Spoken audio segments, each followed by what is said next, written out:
Bismillahirrahmanirrahim. Assalamualaikum warahmatullahi wabarakatuh. Waalaikumsalam warahmatullahi. Alhamdulillahirabbil alamin. Innal hamdalillah nahmaduhu wa nasta'inuhu wa nastaghfiruh wa na'udzu billahi min syururi anfusina wa min sayyiati a'malina. Man yahdihillahu fala mudhillalah wa man yudhlilhu fala hadiyalah. Asyhadu an la ilaha illallah wahdahu la syarikalah wa asyhadu anna Muhammadan abduhu wa rasuluh la nabiyya ba'da. Amma ba'du. Rabbi sahli sadri wa yassirli amri wahlul 'uqdatam min lisani yafqahu qalbi. Rabbi zidni ilma warzuqni fahma. Amin amin ya rabbal alamin. Puji syukur kehadirat Allah Subhanahu wa taala yang telah memberikan kita nikmat iman, nikmat Islam, nikmat sehat sehingga diringankan langkah kaki kita untuk bersama-sama bertolobil ilmi dalam rangka mengisi masa idah dari Ibu Aktif Suhartini Al-Fakir yang saat ini baru ditinggalkan oleh suami tercintanya Bapak Toto Yudiarto. Insya Allah acara ini adalah untuk berbagi ilmu, berbagi rasa dan pahalanya dialirkan kepada almarhum Bapak Toto Yudiarto bin Tambong Tamto. Amin amin ya rabbal alamin. Sebelumnya perkenalkan saya Aktif Suhartini didampingi oleh Bude Betty Supelti binti Jajak Kapang yang akan melakukan bincang-bincang santai perihal keagamaan, agama Islam khususnya. Semoga semuanya bisa merasakan barokah yang akan diberikan oleh Allah Subhanahu wa taala. Amin amin ya rabbal alamin. Sebelumnya saya tanyakan dulu nih, apa kabar Bude? Baik. Alhamdulillah. Bude, kita sama-sama sudah ditinggalkan oleh suami kita tercinta karena memang sudah takdir dari Allah Subhanahu wa taala. Apakah yang Bude rasakan di saat pertama kali Bude dipanggil Bude pertama kali apa yang dirasakan pada saat suami tercinta Bapak Malik Al-Halim dipanggil oleh Allah Subhanahu wa taala? Silakan Bude. Ya, awalnya agak stres gitu kan ya. Walaupun sudah berkali-kali kita tahu bahwa itu adalah takdir Allah, tapi ya mungkin namanya manusia tetap merasa kehilangan, tetap merasa ya seperti itulah. Jadi namun akhirnya Allah melindungi juga dengan cara saya mendengarkan ceramah-ceramah ustadz, lalu mendengarkan nasihat-nasihat dari sekeliling.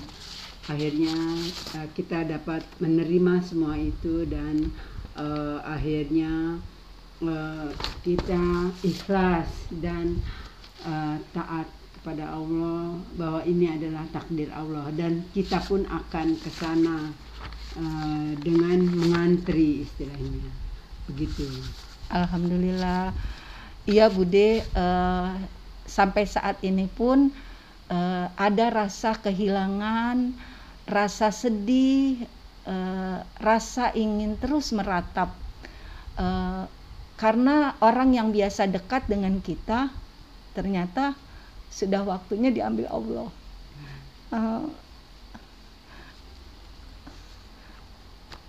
Harus kuat. Ya, insya Allah. Apa yang harus kita lakukan di saat kita kangen, ingat gitu akan kebaikan almarhum, akan rasa ingin dia selalu ingin melindungi keluarganya. Apa yang harus kita lakukan menurut Bude yang sudah terlebih dahulu merasakan bagaimana rasanya kehilangan orang yang selalu ada di samping kita, yang selalu menjaga kita, yang selalu mengingatkan kita untuk terus berada di jalan Allah dan hilang dipanggil oleh Allah. Apa yang harus kita lakukan menurut Bude? Ya cuma satu, kita pasrah pada Allah, kita menerima takdir dari Allah, dan kita harus yakin bahwa kita adalah makhluk Allah dan kita harus menerima semua apa yang Allah gariskan pada hidup kita. Jadi jadi kita ya istilahnya kita mengharap semoga kita akan bertemu dengan beliau kelak di akhirat nanti. Mudah-mudahan kita mendapat rahmat dari Allah. Amin. Amin, amin ya rabbal alamin. Alhamdulillahirabbil alamin. Kita lanjutkan lagi acara kita hari ini dengan sebut acaranya sebagai bincang-bincang dengan Bude Betty. Manusia itu adalah makhluk yang lemah, tidak punya apapun. Makhluk yang lemah itu tidak pantas melanggar perintah Allah dan harus terus menjalankan apa yang dilarang oleh Allah. Tujuan bincang-bincang dengan Bude Betty adalah menjadikan diri kita menjadi orang yang berserah diri kepada Allah. Yang kedua, menerima ilmu dan dakwahnya dari Allah. Terus yang ketiga, bincang-bincang ini bertujuan untuk memperbaiki diri. Dan kita juga harus memperbaiki umat. Karena kita tidak boleh hanya memikirkan diri kita sendiri tanpa memikirkan orang lain. Baiklah, hari ini judul yang akan kita bawakan adalah musibah. Kenapa judul ini kami angkat saat ini? Karena saya, Al-Fakir Aktif Suhartini, baru ditinggalkan oleh suami tercinta, Bapak Toto Yudiarto bin Tambeng Tamto, lalu Bude Betty juga sudah ditinggalkan oleh suami tercinta, yaitu Bapak Malik Al-Halim. Musibah itu adalah takdir yang Allah berikan kepada kita dan kita harus menerima.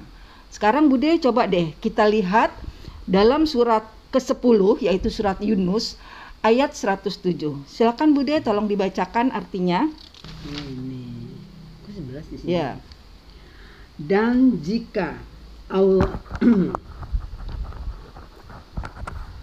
Dan jika Allah menimpakan suatu bencana kepadamu, maka tidak ada yang dapat menghilangkannya kecuali Dia. Dan jika Allah menghendaki kebaikan bagi kamu, maka tidak ada yang dapat menolak karunia-Nya. Dia memberikan kebaikan kepada siapa saja yang Dia kehendaki di antara hamba-hambanya. Dia Maha Pengampun, Maha Penyayang. Shadaqallahul Azim. Dalam surat Yunus ayat 107, ini adalah untuk mengingatkan saya, jangan sedih terus hai aktif. Jangan sedih terus hai Bude. Jangan sedih terus hai orang-orang yang mendapatkan musibah dari Allah.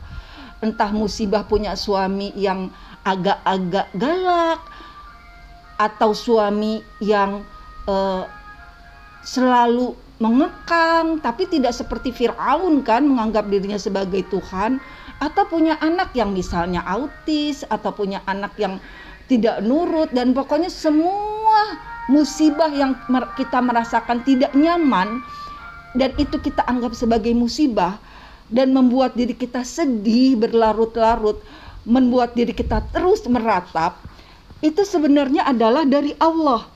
Kata Allah, setiap musibah itu adalah atas kehendak Allah. Makanya hal pertama yang harus kita lakukan adalah menerima, pasrah, bahwa ini adalah aturan hidup yang harus kita jalankan. Kita adalah wayang, Allah adalah dalang. Apabila dalang menyuruh kita untuk melakukan atau menerima musibah yang Dia berikan, tugas kita sebagai hamba adalah ikhlas, ridho menerima semuanya. Kenapa? Karena apapun yang terjadi kepada kita, kepada setiap diri manusia, itu adalah atas sepengetahuan Allah.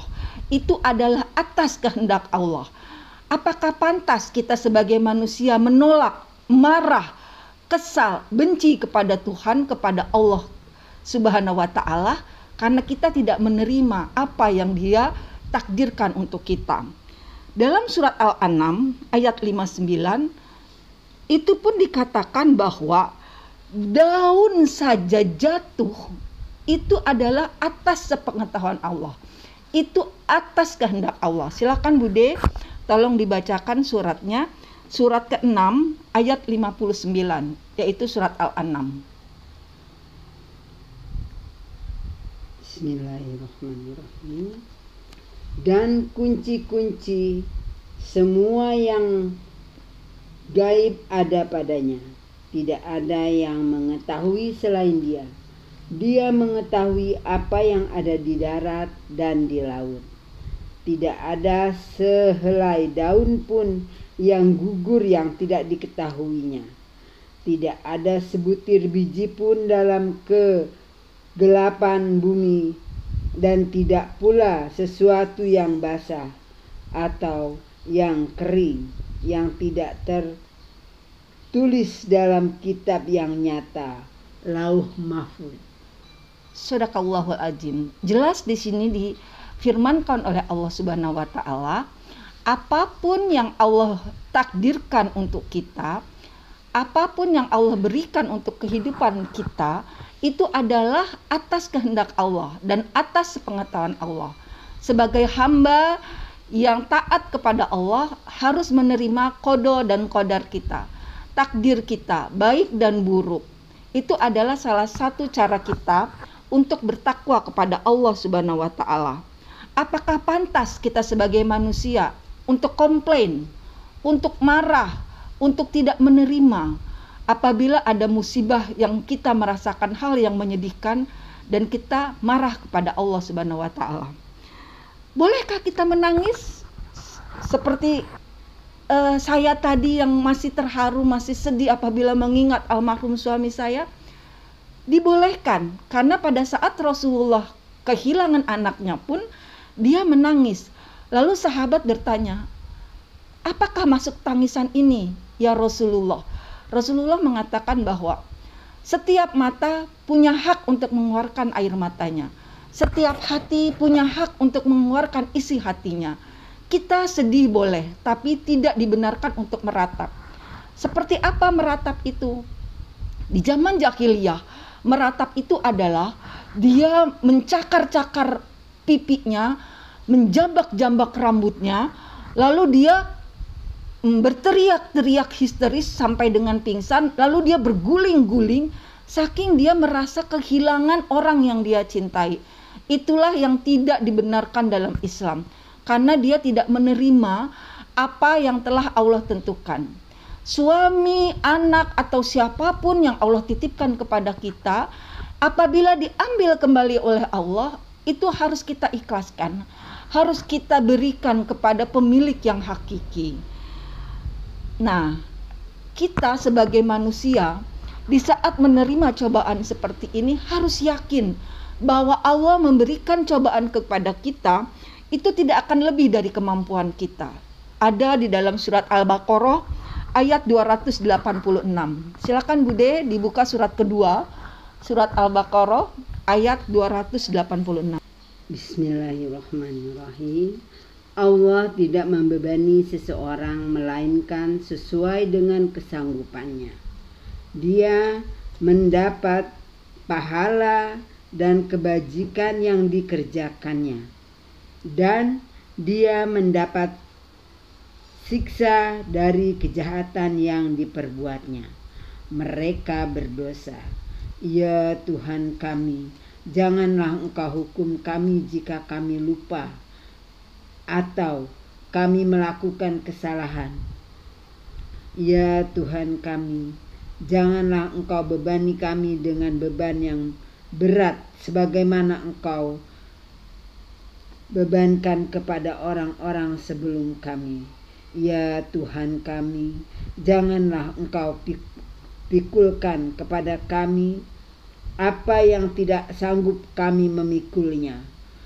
Maafkanlah kami, ampunilah kami, dan rahmatilah kami.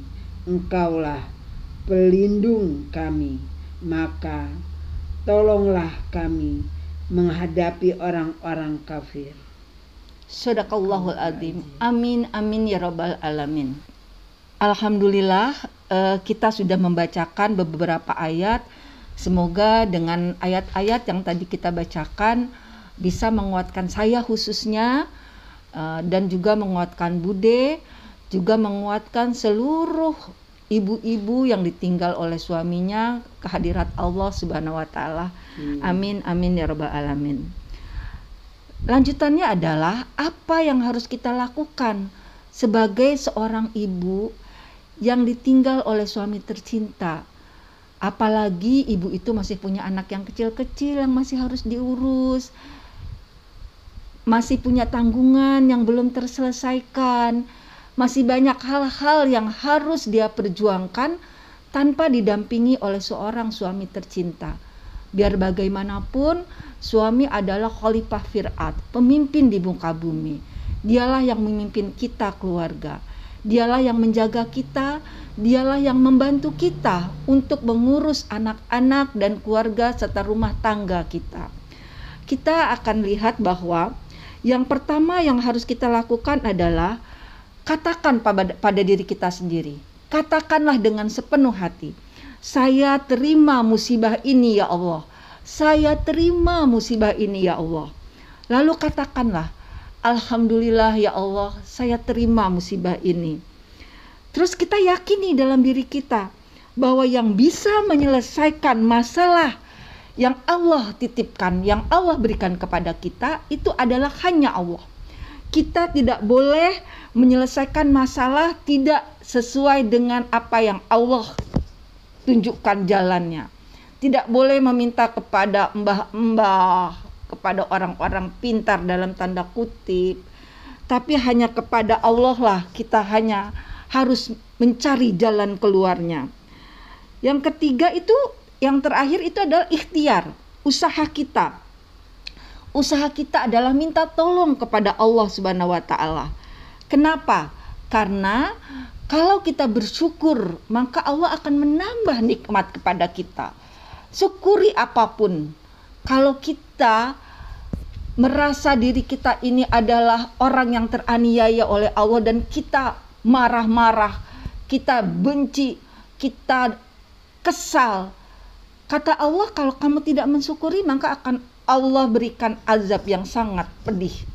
Coba Bude kita buka di surat Ibrahim ayat ke-7, yaitu surat ke-14.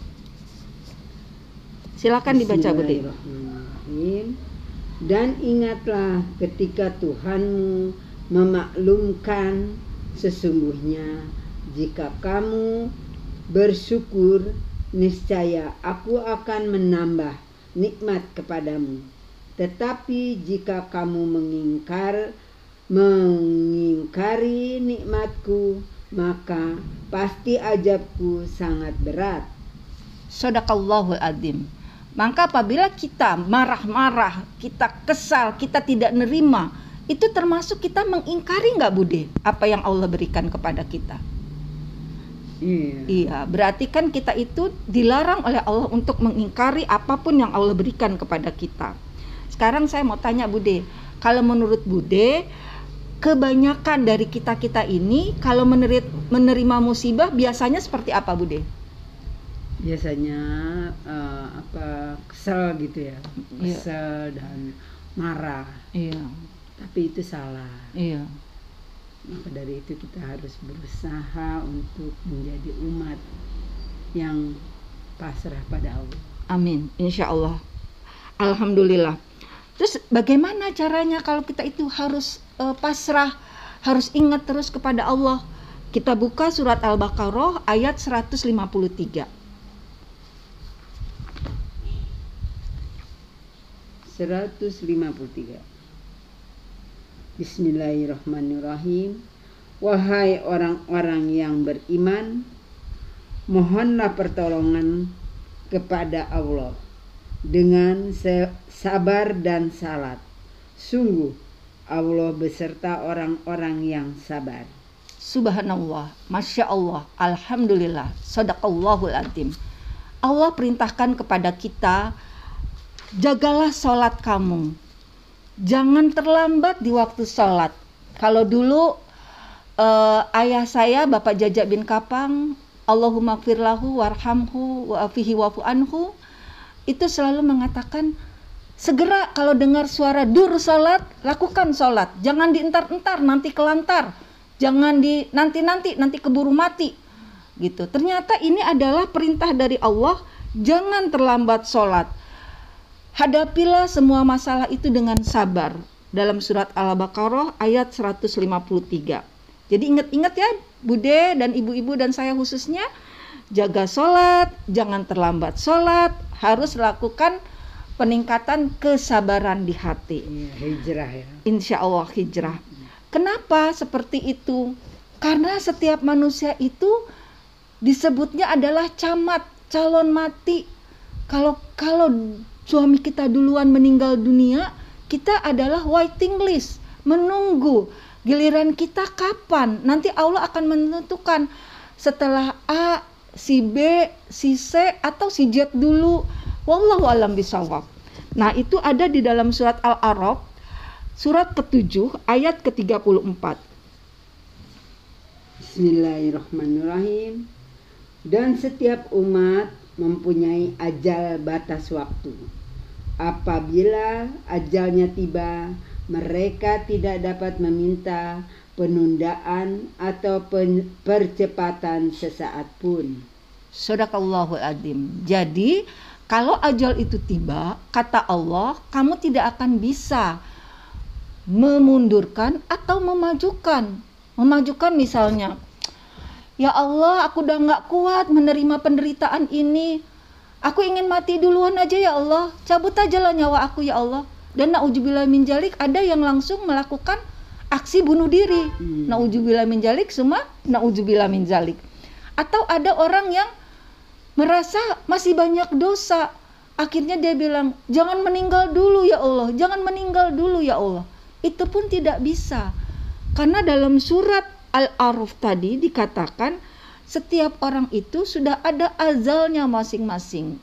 Di Lauhul Mahfudz sudah ditulis kapan kita lahir, waktunya, jamnya, harinya, dan kapan kita dipanggil, waktunya, jamnya, harinya, itu sudah ditentukan oleh Allah Subhanahu wa Ta'ala. Jadi apa yang harus kita lakukan? Yaitu tadi, persiapkan diri kita bahwa kita ini akan dipanggil oleh Allah. Pelajari semua ilmu yang Allah turunkan untuk kita, untuk persiapan kita menghadap Allah Subhanahu wa Ta'ala.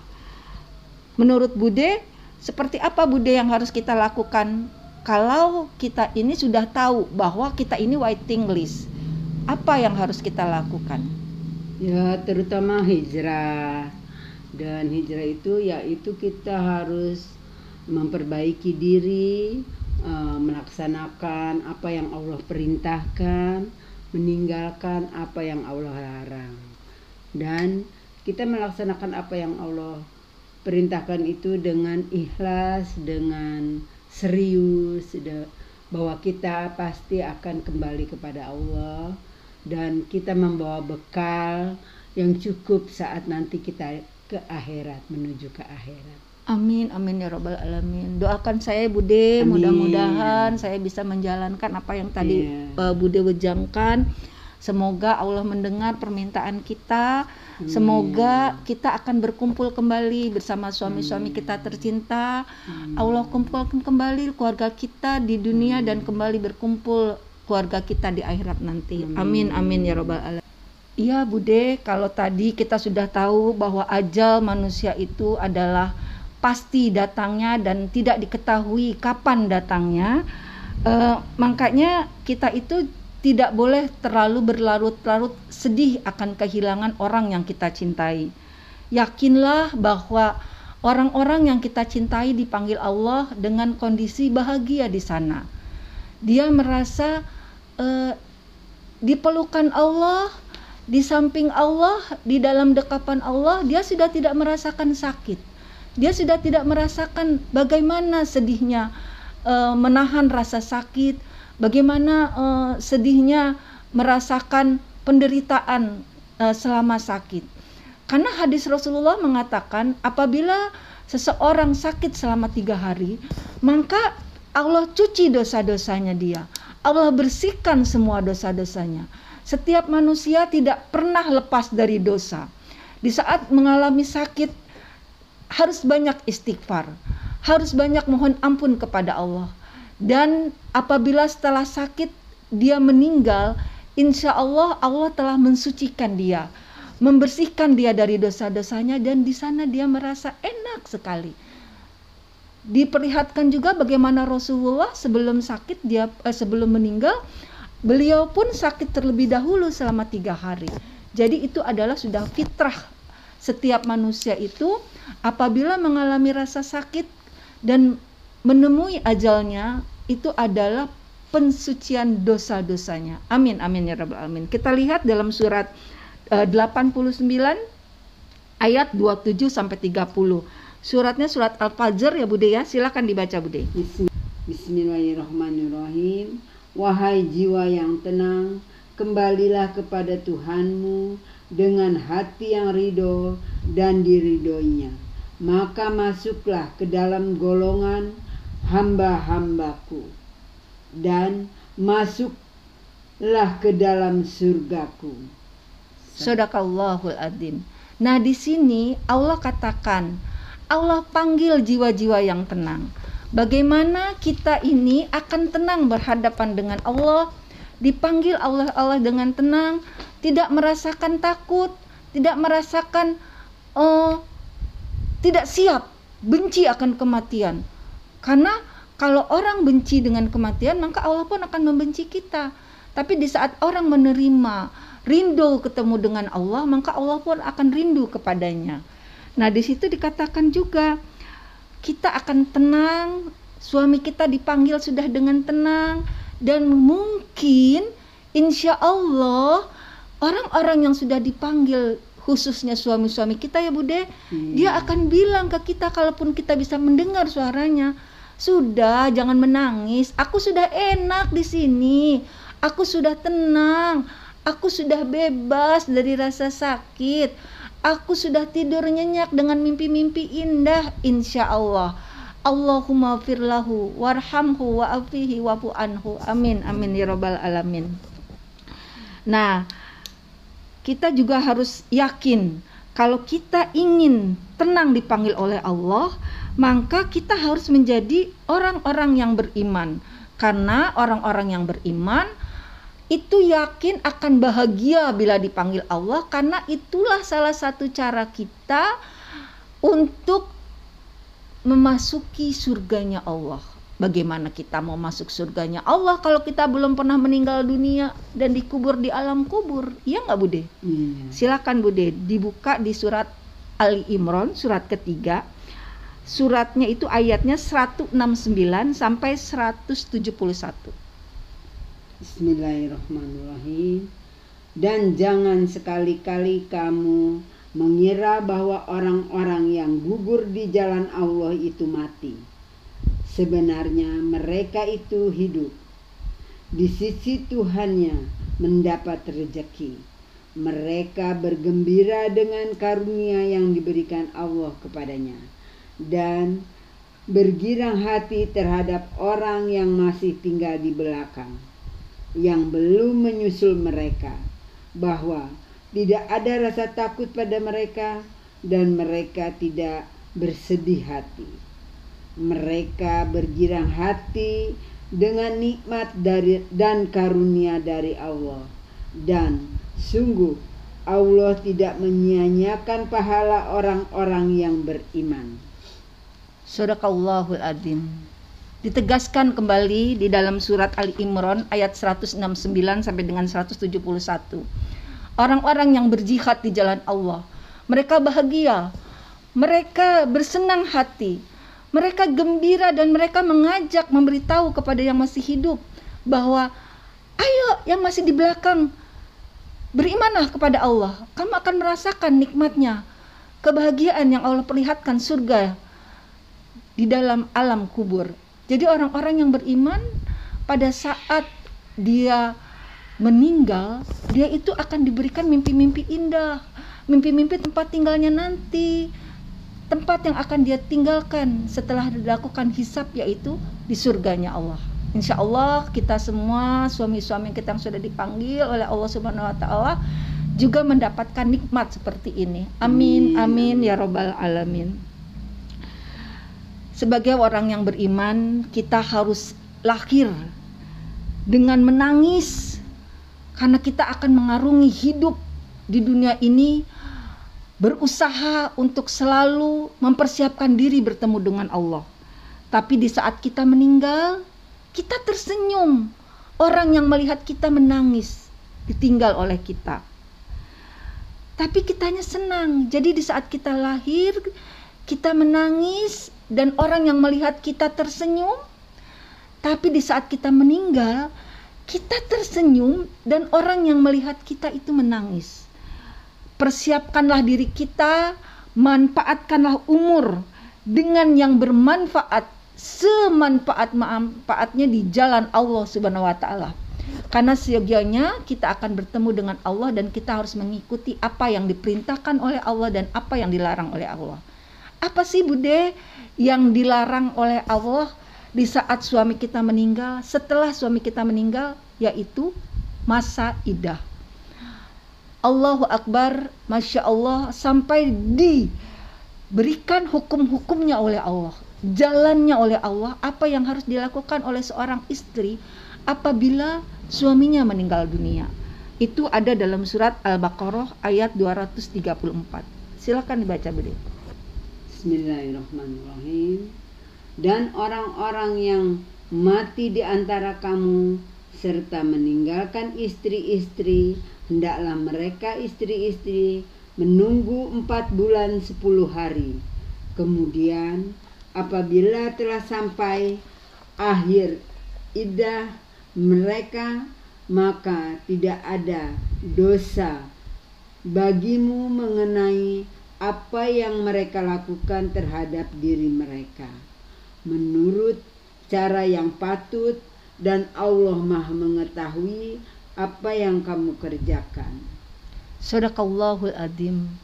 Masya Allah, Bude sudah selesai masa iddah dan saya sedang menjalankan masa iddah. Saya bersyukur sekali, Bude alhamdulillah sudah bersilaturahmi ke rumah saya untuk menghibur saya, untuk membahagiakan saya, untuk mengajarkan saya bagaimana harus mengikhlaskan di saat suami dipanggil oleh Allah Subhanahu wa taala. Dan Allah perintahkan kepada saya, kepada umat Islam yang dipanggil suaminya terlebih dahulu, maka lakukanlah masa iddah 4 bulan 10 hari apabila suami meninggal dunia.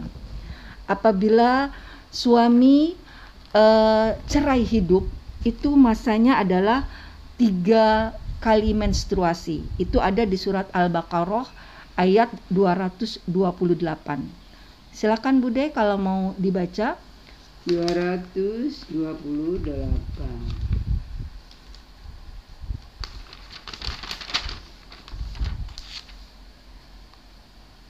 Bismillahirrahmanirrahim. Dan para istri yang diceraikan wajib menahan diri mereka menunggu 3 kali menstruasi. Tidak boleh bagi mereka menyembunyikan apa yang diciptakan Allah dalam rahim mereka, jika mereka beriman kepada Allah dan hari akhir, dan para suami mereka lebih berhak kembali kepada mereka dalam masa itu, jika mereka menghendaki perbaikan, dan mereka para perempuan mempunyai hak seimbang dengan kewajibannya menurut cara yang patut, tetapi para suami mempunyai kelebihan di atas mereka. Allah Maha Perkasa, Maha Bijaksana. Amin amin ya rabbal alamin. Demikianlah Bude Betty perbincangan kita hari ini. Semoga perbincangan ini bermanfaat. Semoga bisa mengalirkan pahala-pahala untuk suami-suami kita yang sudah tidak ada. Amin. Kita tutup dengan membaca doa penutup majelis. Subhanakallahumma wa bihamdika asyhadu alla ilaha illa anta astaghfiruka wa atubu ilaih. Mohon maaf lahir dan batin, wabillahi taufiq wal hidayah. Wassalamualaikum warahmatullahi wabarakatuh. Tutup sayang. Sekarang foto buat